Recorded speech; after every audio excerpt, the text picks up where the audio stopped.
"No! Please, no, I swear I didn't do it." Ilara's desperate cry echoed through the courtroom, muffled by murmurs hungry for a conviction. Tears streamed down her face, mixing with cold sweat as the judge's gavel was about to fall, sealing her fate on the icy Christmas Eve. With each passing second, Ilara's world crumbled, hope fading to a thin thread, until, suddenly, a dark shape tore through the heavy silence. A winged shadow invaded the hall, landing on the dusty window. In its beak, an object gleamed, and what it dropped would forever change the course of a life and reveal the darkest truth. The object, small and dark, spun in the air for an instant that seemed eternal before falling with a soft thud onto the dusty carpet. A few steps from the defense counsel's table, a silence even deeper than before fell over the courtroom, which had previously buzzed with murmurs and grim expectations. All eyes, previously fixed on the judge and Ilara, now turned to the floor, to that tiny device that seemed so out of place. The raven, an unexpected messenger, remained perched on the window, its imposing silhouette against the faint light of the approaching Christmas day, observing the scene with enigmatic stillness. Ilara, her face bathed in tears and her heart heavy with pain and fear, looked up, a spark of curiosity mixed with despair. What could it be? A forgotten toy, perhaps? But the way the raven had brought it, the precision of its fall, everything seemed deliberate. Judge Helena Almeida, who seconds earlier had been about to deliver the sentence that would seal Ilara's fate, froze. Her eyes, previously focused on the coldness of the law, now showed genuine perplexity. She tilted her head, observing the object with a caution that bordered on suspicion. One of the court officers, a corpulent man with graying hair and an austere face, was the first to move. With hesitant steps, he approached the recorder, slowly crouching down. The tension in the room was palpable, every breath held, every heartbeat echoing in the silence.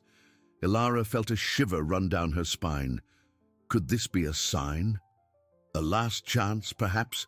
Her gaze met the judge's, who, though maintaining a serious expression, seemed to share the same spark of uncertainty. The officer extended his hand and with his fingertips touched the device. It was an old voice recorder, but seemingly intact. As he picked it up, his thumb accidentally brushed a side button. A brief hiss broke the silence, followed by a voice. A female voice, familiar, but with a tone that made Ilara's blood run cold, and Isabel's face, seated in the front row, turned pale with terror. "Finally, Arthur is gone," the voice began, laden with macabre satisfaction. "And no one will suspect. Ilara will pay for everything, and the fortune will be mine. She was never worthy of having what I deserve." Those words, uttered with calculating coldness, echoed through the courtroom like thunder. The shock was universal. Ilara felt a knot in her throat unravel, replaced by a mix of relief and disbelief. Her eyes widened, fixed on Isabel, who was now pale as a ghost, her hands covering her mouth in a gesture of contained despair. Judge Helena Almeida, previously impassive, now wore an expression of absolute astonishment.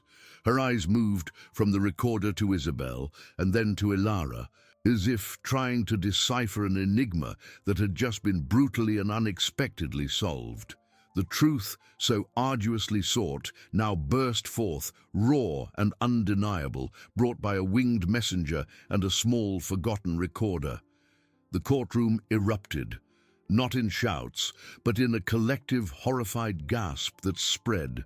Faces that had been judgmental, now contorted in disbelief and shock. Isabel, until then untouchable in her pose of mourning, trembled visibly. Her lips, previously sealed, now opened and closed, unable to form a word. The hands that covered her mouth fell, revealing a face disfigured by panic. She tried to stand, a sudden movement, like a cornered animal seeking escape. "Madam Isabel, sit down." Judge Helena Almeida's voice, previously astonished, now resonated with unshakable authority, cutting through the buzz. Her eyes, witnesses to many legal twists, fixed on Isabel with intensity. The judge gestured to the officers, who promptly restrained her firmly. Isabel, with bloodshot eyes and gasping breath, shook her head frantically, trying to deny the undeniable.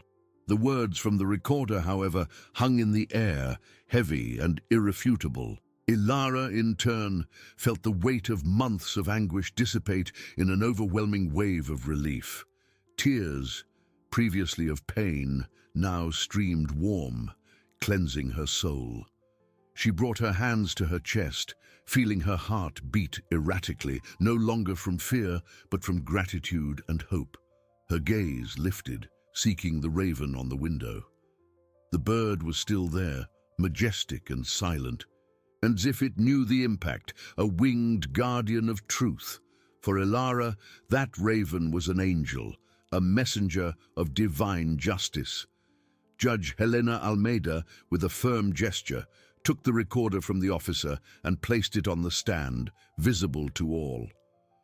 "The court is in shock, but the law must prevail," she declared, her voice echoing clearly. "In light of this irrefutable evidence and Isabel's explicit confession, this court cannot ignore the truth. Officers, arrest Isabel immediately on charges of murder and attempted incrimination."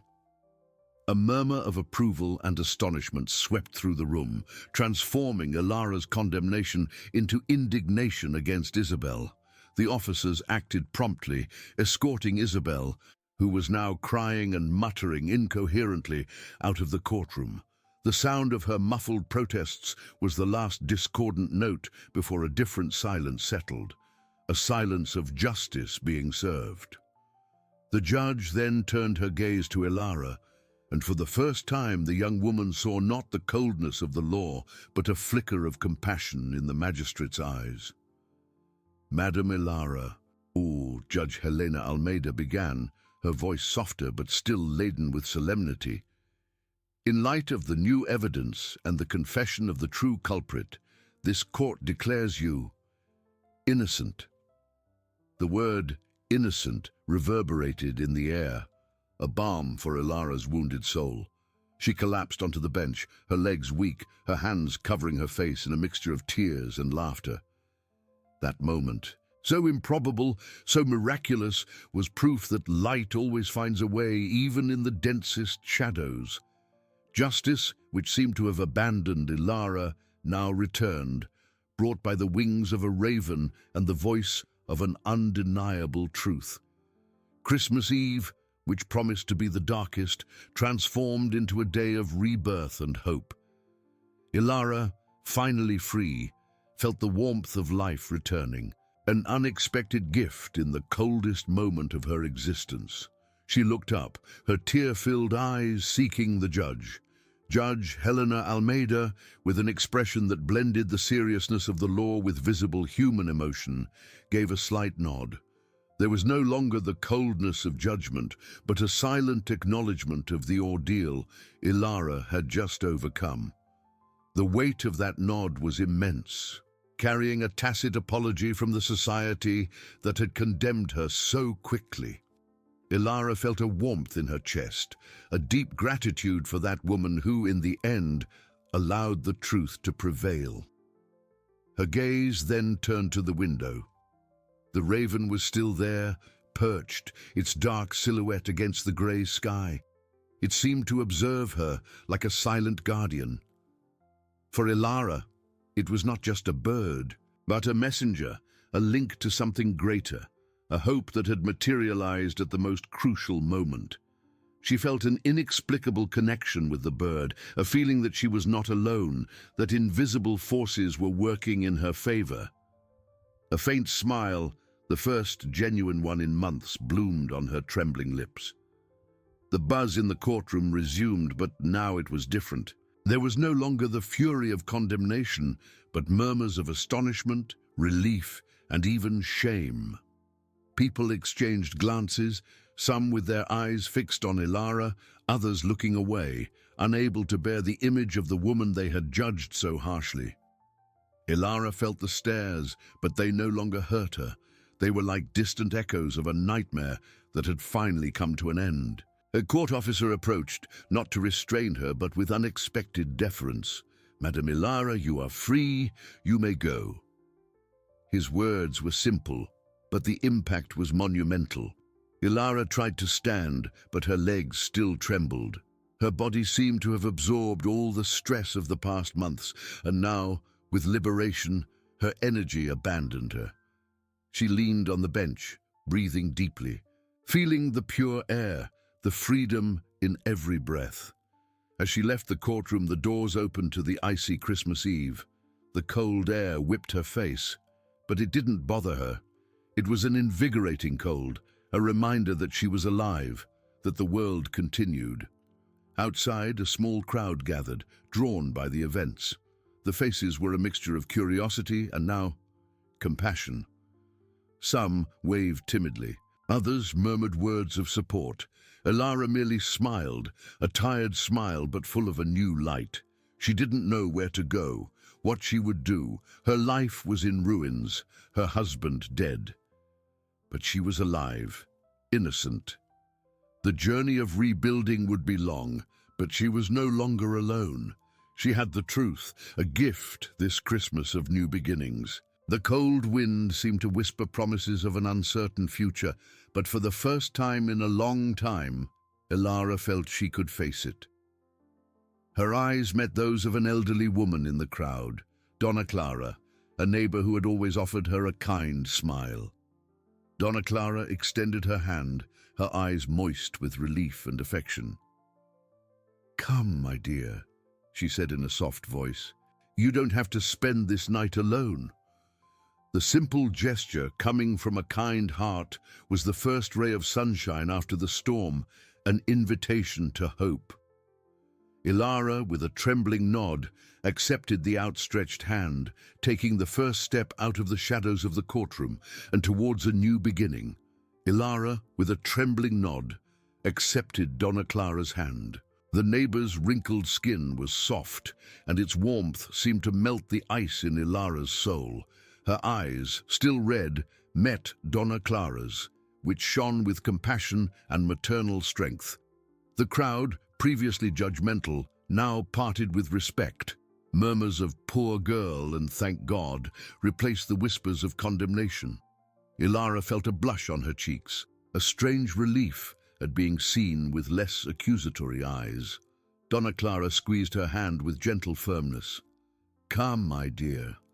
The night is cold and you need hot tea and a place to rest." Her voice was a balm, a contrast to Ilara's desperate cry in the courtroom. Ilara merely nodded, unable to articulate a word. Every muscle ached, every nerve was on edge, but Donna Clara's presence was an anchor. She felt the elderly woman's arm intertwine with hers, a physical and emotional support she hadn't realized how much she needed. As they walked away from the building, Ilara cast one last look back. The window where the raven had perched was empty, the glass fogged by the cold. The bird, her mysterious messenger, had fulfilled its mission and departed, leaving behind the truth and a newly opened path. A pang of melancholy struck her heart. The raven was a symbol of a miracle, but also a painful reminder of Arthur's loss, of Isabel's cruel betrayal. The joy of acquittal was bittersweet, mixed with the sadness of a future that would never be as she had dreamed. Donna Clara, noticing Ilara's distant gaze, caressed her arm. "I know it's a lot to process, dear. Wounds take time, but one step at a time, yes?"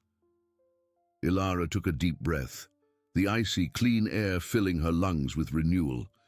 The scent of pine and the promise of Christmas, once a torment, now seemed to carry a new and fragile hope. She looked at the twinkling lights that already adorned the streets, small stars of warmth in the darkness of the eve. They arrived at Donna Clara's house, a cozy cottage with geraniums on the porch, defying the winter.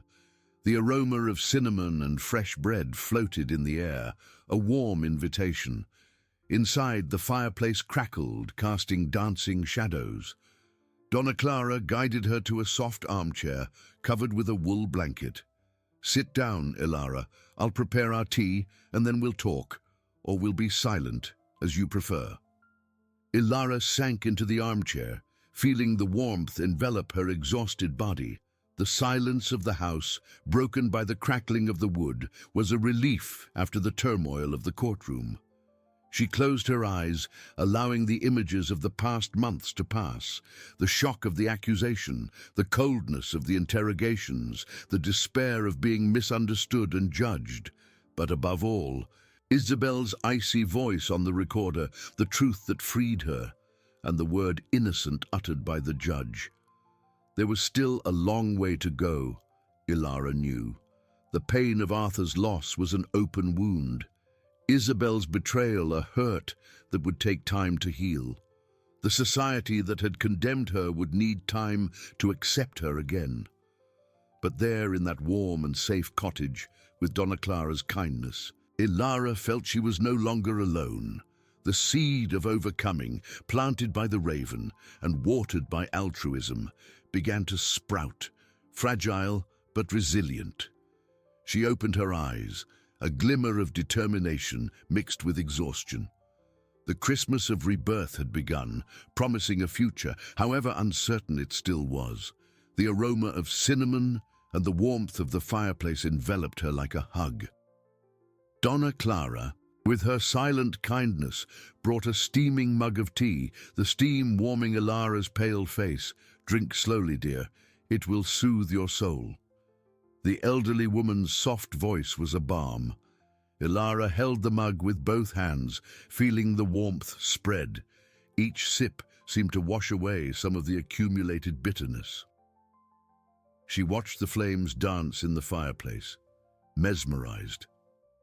The image of the courtroom, the accusing glances, Isabel's voice on the recorder, still replayed in her mind, but now accompanied by the word innocent. It was an internal battle between trauma and liberation. Donna Clara sat in the armchair beside her, knitting in silence. The neighbor's presence was an immense comfort, proof that human kindness still existed. "I know it's difficult, Ilara, but you are strong. The truth always finds its way, doesn't it?" Ilara nodded, a lump in her throat. I don't know how to start over, Donna Clara. My life, my home, everything is gone." The elderly woman stopped knitting and looked at Ilara with tenderness. "Starting over doesn't mean forgetting, my dear. It means building on what's left, on the truth. And you are not alone." She extended her hand and squeezed Ilara's, a simple gesture that conveyed a mountain of support. "Arthur, he was a good man, but he had his secrets, like all of us." Donna Clara's words about Arthur caught Ilara by surprise. Secrets. She had always thought she knew her husband completely.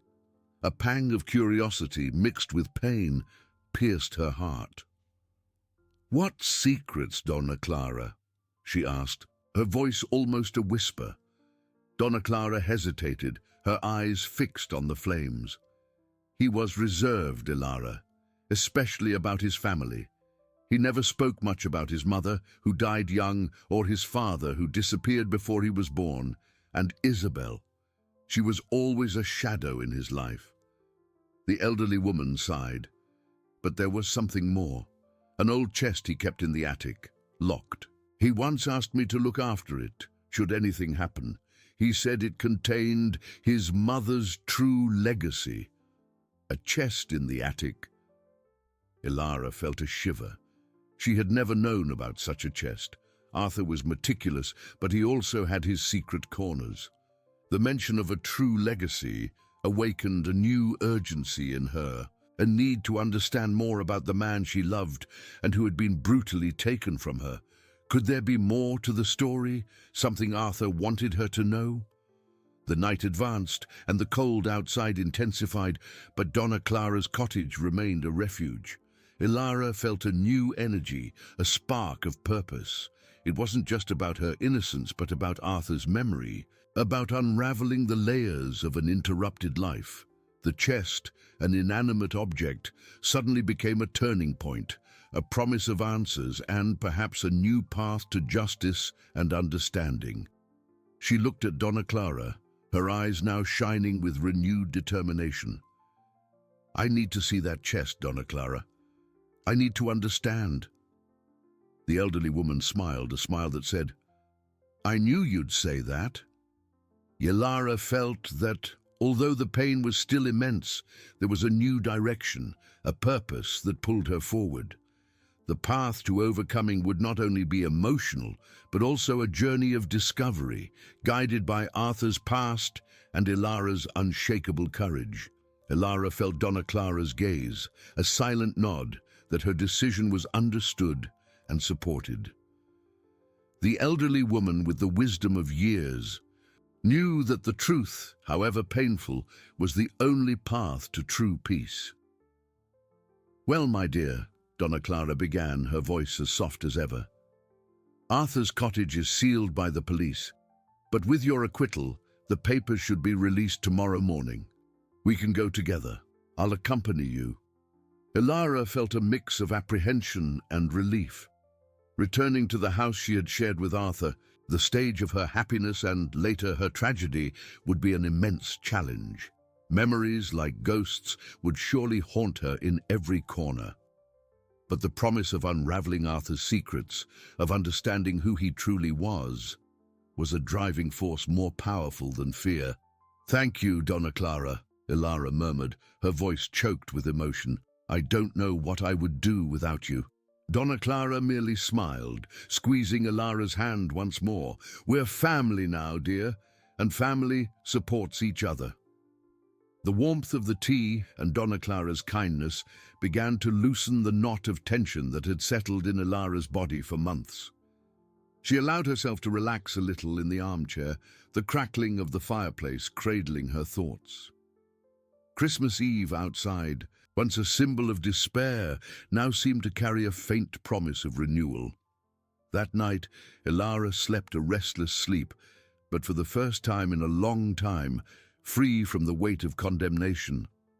She dreamed of the raven flying high, carrying a shining key in its beak, and of Arthur who smiled at her from afar, an enigmatic smile.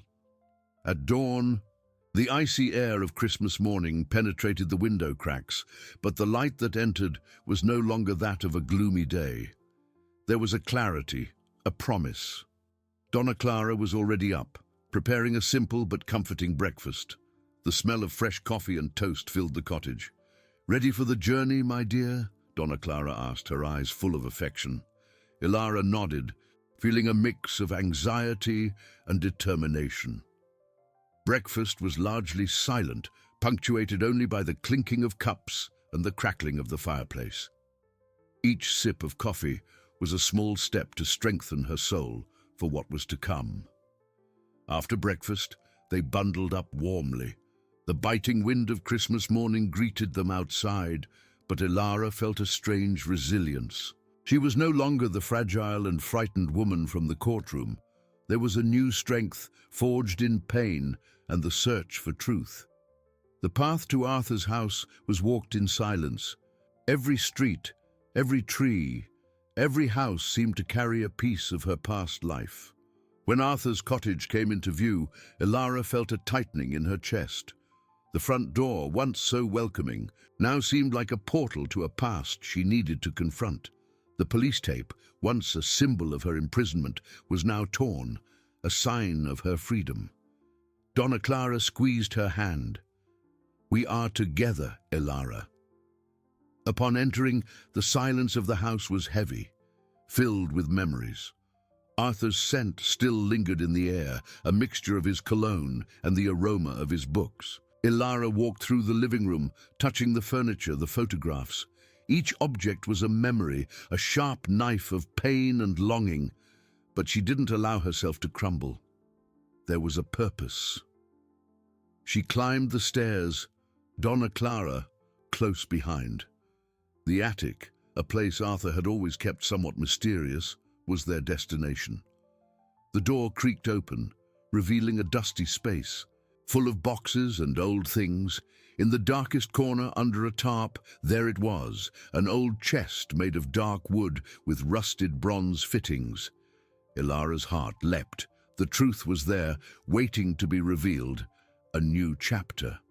Ilara knelt before the chest, ancient dust rising in small clouds with her movements. Her hands trembled slightly as she pushed aside the dusty tarp, revealing the dark wood and the bronze fittings corroded by time. It was an imposing object, laden with silent stories. Donna Clara approached, her gentle eyes fixed on the object. "That's it, dear, exactly as Arthur described it."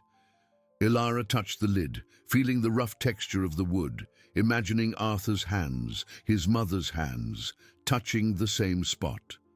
An old, complex lock adorned the front, with no sign of a key. Ilara's heart sank a little.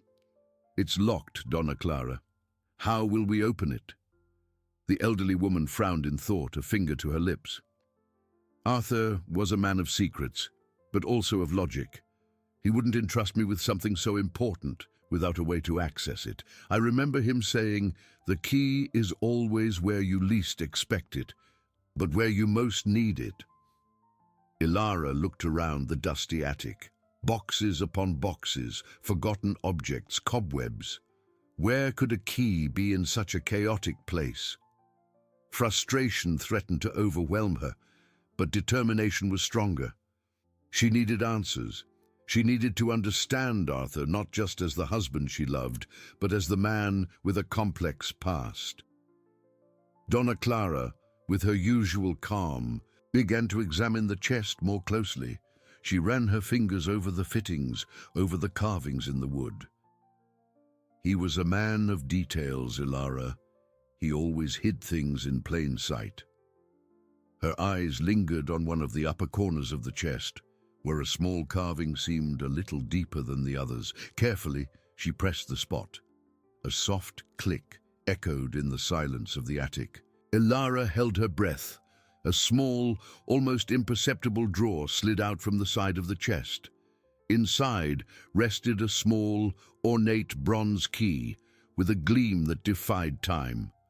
Ilara felt a wave of emotion. It was as if Arthur from somewhere was guiding them. She took the key with trembling hands, feeling the cold metal against her skin. That simple object was a portal to the past, to the truth he wanted to preserve. With a deep sigh, Ilara inserted the key into the lock. She turned it carefully, and the mechanism yielded with a satisfying click. The sound reverberated in the attic, a prelude to the revelations that were to come. She hesitated for a moment, her hand hovering over the lid. What would she find there? More pain, more secrets, or the peace she so desperately sought? Donna Clara placed a hand on Ilara's shoulder, a gesture of encouragement. "Breathe, my dear. Whatever is in there, you are not alone to face it." Ilara nodded, feeling the strength of that human connection. With a slow and deliberate movement, she lifted the lid of the chest. A sweet, old scent of lavender and aged paper filled the air. Inside, carefully arranged, were objects that seemed to have been preserved with the utmost care. On top rested a faded leather-bound diary with the initials MS engraved in gold. Beside it, a small silver locket, open, revealing a miniature of a young woman with gentle eyes and a serene smile. Ilara's heart tightened. That was Arthur's mother, the woman he had barely known, but who seemed to have been the source of his true legacy. She picked up the diary, its soft, worn cover under her fingers. The yellowed pages promised stories, feelings, a life. That chest was not just a repository of objects, but a sanctuary of memories, a testament of love, and a key to unraveling Arthur's roots, and perhaps the true motivation behind Isabel's envy. Ilara felt that every word written there would be a step in her own journey of healing and understanding. The Christmas of rebirth gained new meaning, an unexpected gift from a past that refused to be forgotten. Ilara picked up the diary with reverence, its soft, worn leather cover under her fingers. The silver locket, open in her other hand, revealed the delicate face of a young woman, with eyes that seemed to smile through time. It was Arthur's mother, Maria Sophia, whose legacy he so cherished. A wave of tenderness and melancholy washed over Ilara. She had never known Maria Sophia, but she felt an immediate connection, as if Arthur, through these objects, was introducing them. Donna Clara watched in silence, her presence a safe harbor. With a trembling sigh, Ilara opened the diary. The yellowed pages exuded a sweet old scent, a mixture of lavender and aged paper. The handwriting was elegant, fluid, but with a certain melancholy in its curves. The first entry dated back many years, when Maria Sophia was just a young woman, full of dreams and uncertainties. Ilara began to read, Maria Sophia's words echoing in the silence of the attic. March 12, 1958. The world seems so vast, and I so small. My heart yearns for something more, for a life that isn't just the shadow of others' expectations. My art is my refuge, but my father, he doesn't understand. He says it's a futile pastime, that I must marry and fulfill my duty. But how can I marry without love? And how can I love someone who doesn't see the beauty in the colors I paint, in the melodies I hear? Ilara felt a tightening in her chest. Maria Sophia's struggle to be understood, to follow her passion, resonated with her own search for justice and truth. She looked at Donna Clara, who nodded with a sympathetic smile. Maria Sophia was a sensitive soul, Ilara, far ahead of her time. Ilara continued to read, delving deeper into Maria Sophia's life. The entries revealed a woman with an extraordinary talent for painting, but who lived under the shadow of an authoritarian father and social pressure for an arranged marriage. There were mentions of a secret love, a young musician who understood her, but who was considered unsuitable by the family. The pain of separation, the forced resignation, everything was there between the lines. August 15, 1960, I married today. Not the man I loved, but the one my father chose. He is a good man, but my heart weeps for another life, for another melody. I feel that a part of me died at this altar. My art, my refuge, now seems like a secret to be kept, a flame that barely dares to shine. Ilara felt tears well up. Maria Sophia's sadness was palpable. A life of sacrifices and deferred dreams. She thought of Arthur, of his sensitivity, of his love for art and music. It was evident that he had inherited much from his mother. But what did this have to do with Isabel, with the fortune? Donna Clara, noticing Ilara's emotion, placed her hand on her shoulder. Maria Sophia never had an easy life, dear. Her marriage was a gilded cage, and her husband's family. Well, they were very attached to money and social standing. Isabel grew up in that environment, seeing Arthur's mother as an outsider, someone who never fit in. A new piece of the puzzle fell into place. Isabel's envy, perhaps, wasn't just for Arthur's fortune, but for something deeper, something Maria Sophia represented and Isabel never had. Authenticity, passion, a free soul, even if imprisoned. Ilara felt a renewed determination. The diary was not just Maria Sophia's story, but the key to unraveling the roots of Arthur's tragedy and Isabel's malice. She needed to keep reading. She needed to understand. The truth was there, in the words of a woman who, even in silence, spoke through time. Ilara continued to leaf through the diary, each yellowed page a portal to Maria Sophia's soul. The following entries detailed the life of a woman imprisoned by convention, but with an indomitable spirit. She wrote about stolen mornings to paint, sketches hidden under the mattress, the furtive joy of each brushstroke that defied the expectations of her husband and society. May 2nd, 1962. My son Arthur was born. He is the light that illuminates my darkness. His eyes, so curious, seemed to see the world with the same sensitivity as mine. In him, I see the hope that my art, in some way, will survive. I promise myself that he will know the beauty that was denied to me. Elara felt a lump in her throat. Arthur had, in fact, inherited his mother's passion. He loved music, literature, and always encouraged her to see beauty in small things. It was a connection she now understood better. Donna Clara, sensing Elara's emotion, murmured, "Arthur was his mother's mirror, Elara. He had the same gentleness, the same dreamy soul, but also the same need to protect what he loved." The diary pages revealed the growing distance between Maria Sophia and her husband's family.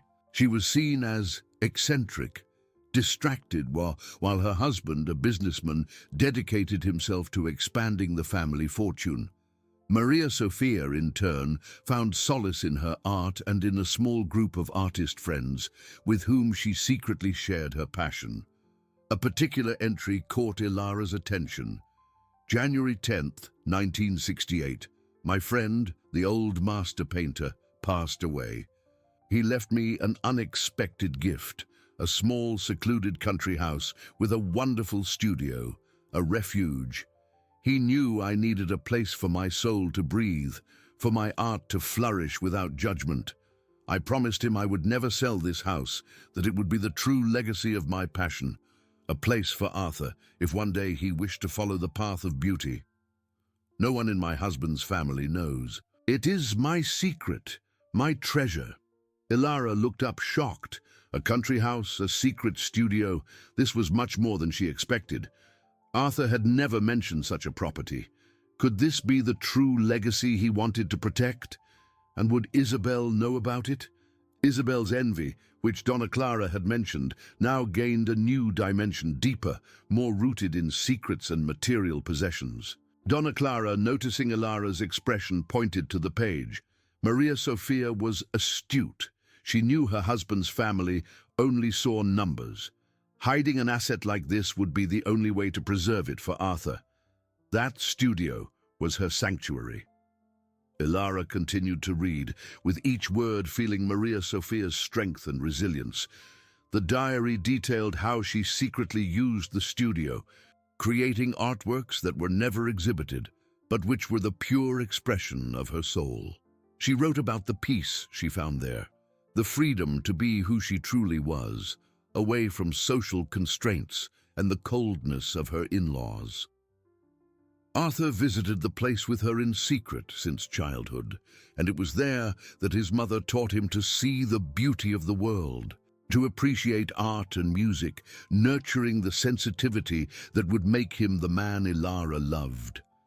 The last entry, dated a few days before her early death, was a testament of love to Arthur. My dear son, if you are reading this, know that my love for you is eternal. May this place be your refuge, your inspiration. May you never forget the beauty that exists in the world and the importance of following your heart, no matter what others say. The house is yours, Arthur, your true legacy. Tears streamed down Elara's face. It wasn't just a house, it was a symbol of resistance, of love, and of a purpose that transcended greed. The diary and the country house it revealed were not just about Arthur's past, but about Elara's future, a path to justice and to honoring the memory of a woman and a man who fought for beauty and truth. The seed of overcoming, watered by the revelation, blossomed with a new determination. Elara felt the diary in her hands, the truth about Maria Sophia and Arthur flooding her. Sadness gave way to indignation. Isabel had not coveted the fortune, but had tried to destroy Arthur's purest legacy. Isabel's malice seemed deeper. Donna Clara, gravely, broke the silence. Maria Sophia's husband's family was obsessed with possessions. Art was foolishness. Isabel absorbed that mentality, seeing Arthur as a rival who valued worthless things like art and his mother's memory. Elara closed the diary. We need to find this house, Donna Clara. It's the last link. Where? Donna Clara leafed through it. Maria Sophia left clues. The piece of Orchid Valley, near the old oak that embraces the river. Orchid Valley is known, and there's a centuries-old oak marking an old property. Let's go, Donna Clara. We need to go there now. The elderly woman nodded. Yes, dear, Christmas holds a journey of final revelation for us. They got into the car. The Christmas morning sun barely warmed the icy air. The drive to Orchid Valley was tense. Ilara watched the landscape, her heart pounding, approaching Arthur's essence. Donna Clara drove calmly. After an hour, the car turned onto a dirt road. The rural landscape opened up. In the distance, Ilara spotted a majestic oak, twisted branches embracing the river. That's it. Ilara, Donna Clara whispered, the old oak. Following a trail, they saw a clearing. There, nestled among trees, was the house, small, wooden, with windows and a porch. An adjacent studio with a large window.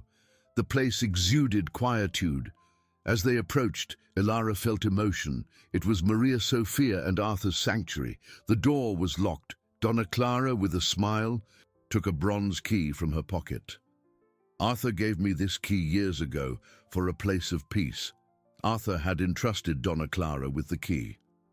With steady hands, Donna Clara inserted the key, and the soft click of the opening door echoed. The interior was simple yet welcoming. In the main room, an easel with a covered canvas. In the studio, the climax awaited. In the center of the studio, under the large window, stood an easel. On it, an unfinished painting, a portrait of Ilara. Beside it, on a table, a sealed envelope with Arthur's handwriting. On it, a single word, Ilara. Tears streamed down her face. Arthur loved her, celebrated her. That envelope. His voice, from beyond, a final gift of love and truth. She picked up the envelope, her hands trembling, ready for the final revelation. Love, justice, and overcoming intertwined. Ilara felt her heart pound as her trembling fingers opened the envelope, which exuded a soft scent of sandalwood, Arthur's favorite aroma. Inside, there was not only a letter, but also a small carved wooden key and a folded piece of paper. Her eyes fixed on Arthur's familiar handwriting, so elegant and full of affection that it seemed to whisper in her mind. "My dearest Ilara," the letter began, and Arthur's words seemed to fill the studio, bringing him back to life. "If you are reading this, it means my worst fears have come true, or that the truth, as always, has found its way to you. I knew of Isabel's jealousy and envy, not just for the fortune, but for the peace that Maria Sophia, my mother, found in art, and that I found in you. She never accepted that I valued beauty and soul above money." Ilara felt warm tears stream down her face, not from sadness, but from a deep understanding and relief. Arthur knew her, saw her, and had tried to protect her. "I knew Isabel would do anything to have what she believed was hers. That's why I prepared a plan. The small recorder the Raven took to the courtroom. It wasn't an accident. I left it in a specific activated spot, hoping that if anything happened to me, the truth would come to light. I had hoped that one day justice would prevail, and that you, my dear, would be free." A shiver ran through Ilara. The Raven. It wasn't just an unexpected messenger, but part of a larger plan, a final act of love from Arthur. Donna Clara, beside her, let out a muffled sigh, her eyes moist. "He was such a good man, Ilara, so intelligent." The letter continued, revealing Arthur's love and foresight. "This house, my mother's studio, is your true legacy, Ilara. It is not just a refuge, but a sanctuary for your soul and for the beauty you carry. I leave it to you, with the hope that you find here the peace and inspiration to follow your own dreams. The carved key is for the small safe behind that painting of Maria Sophia in the corner. There, you will find the documents that guarantee the ownership of this house and your financial freedom, away from Isabel's clutches and any other malice. Use it to create, to live, to be happy. My love for you is eternal." Ilara looked up, finding the painting of Maria Sophia, a serene portrait of a woman with a dreamy gaze. Behind it, a small safe was built into the wall, almost invisible. The carved key in her hands was the final proof. With Donna Clara's help, Ilara opened the safe. Inside, there were property documents for the house, a substantial bank account, and, to her surprise, a small sketchbook by Arthur, with drawings of her at different moments of their life together. A melancholic smile appeared on her lips. The truth, so painful at first, now revealed itself as a gift of love and justice. Isabel was imprisoned, her malice exposed. Ilara was free, not only from the accusation, but from a past that imprisoned her. The country house, the legacy of Maria Sophia and Arthur, was now her new beginning. Donna Clara hugged Ilara tightly. "He always knew, dear. He always loved you, and now you have your peace." Ilara felt the strength of that embrace, the human connection that had always sustained her. Christmas, which began with the promise of a revelation, ended with the certainty of a rebirth. Overcoming was not just a word, but the reality of her new life. Guided by Arthur's love and the courage of a woman who refused to give up, the raven, the unexpected messenger, had played its part, and Arthur, even in absence, had ensured justice.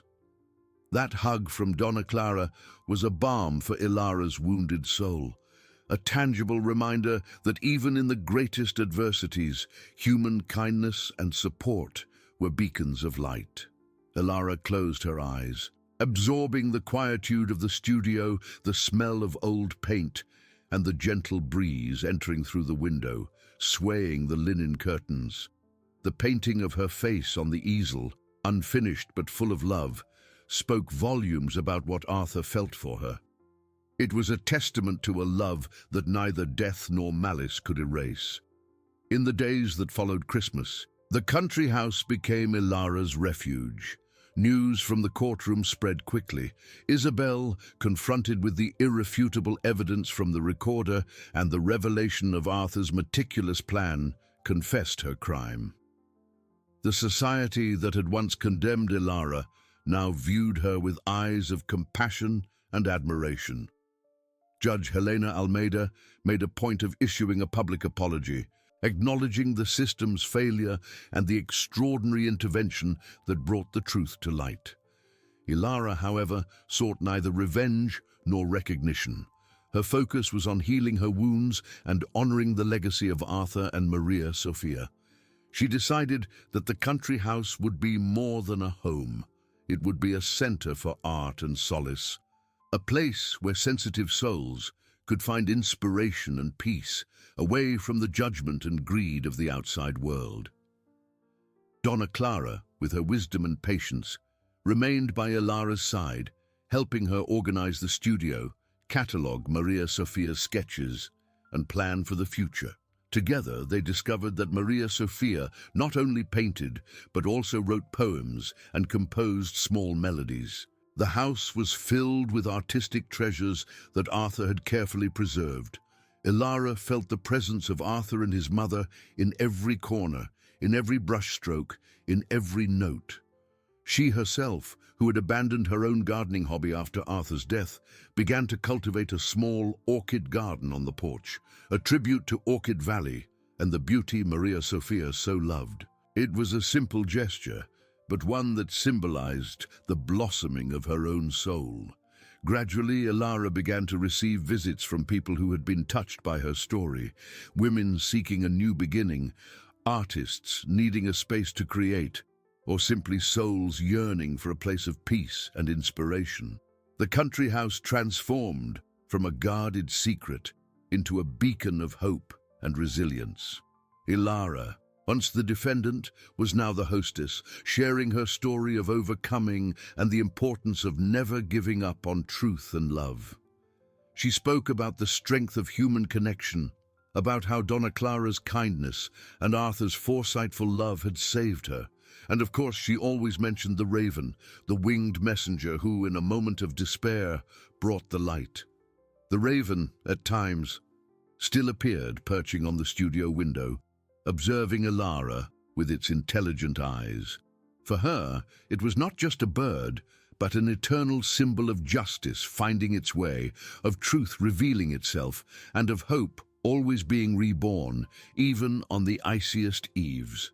Ilara, with a serene smile, continued her journey, honoring the past, living the present, and building a future where beauty, art, and love prevailed over all darkness. That Christmas was not the end, but the glorious beginning of a full life, where each day was a testament to the resilience of the human spirit and the magic of a love that transcends time and difficulties. Ilara felt with each dawn that life indeed had unfolded into a new and glorious chapter. The studio, once a cherished secret, now pulsed with a vibrant and welcoming energy.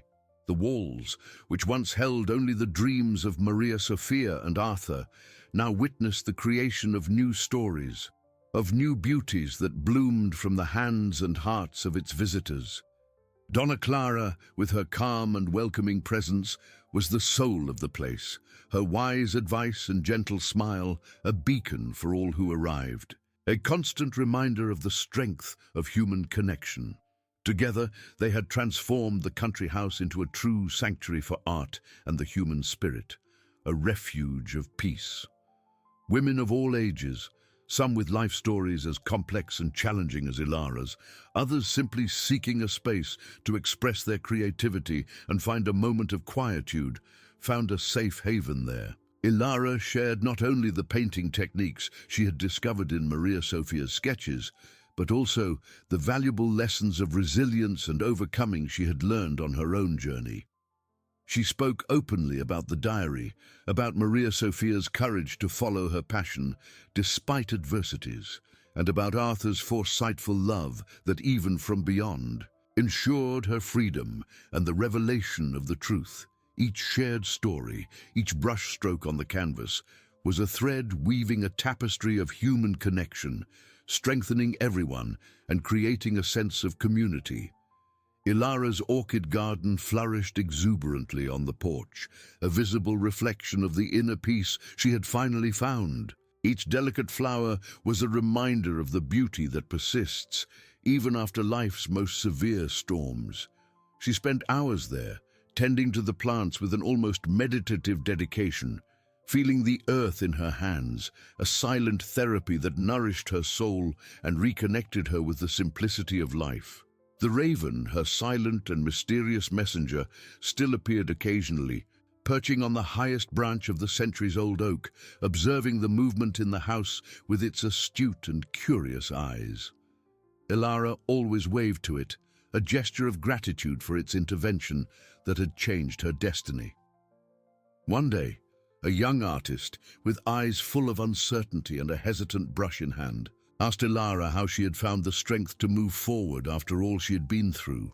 Ilara smiled, a smile that carried the depth of her experiences and the serenity of one who had overcome great challenges. "It's not about finding strength all at once, dear," she said, her voice soft and firm, yet full of conviction.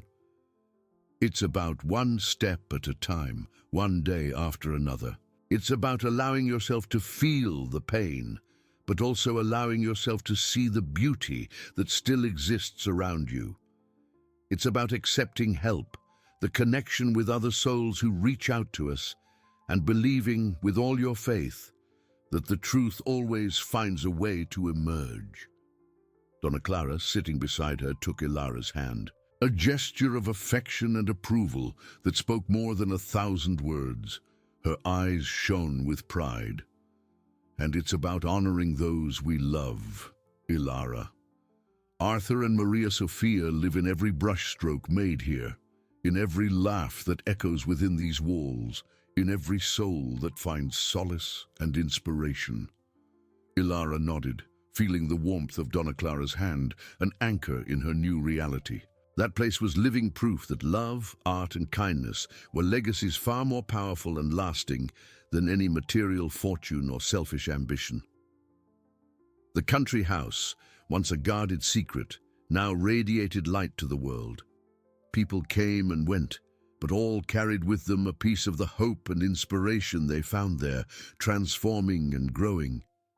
Ilara, the woman who was almost unjustly condemned, had become a symbol of overcoming, a guardian of beauty and truth, a source of inspiration for many. She looked at the horizon, where the sun set in vibrant shades of orange and pink, painting the sky with indescribable beauty, and felt immense gratitude in her heart. Life was not perfect, but it was full, rich in meaning and true connections. The legacy of Arthur and Maria Sophia flourished, and with it, Ilara's soul. She had found her purpose, her own orchid valley, where hope never withered, and love continued to guide her steps.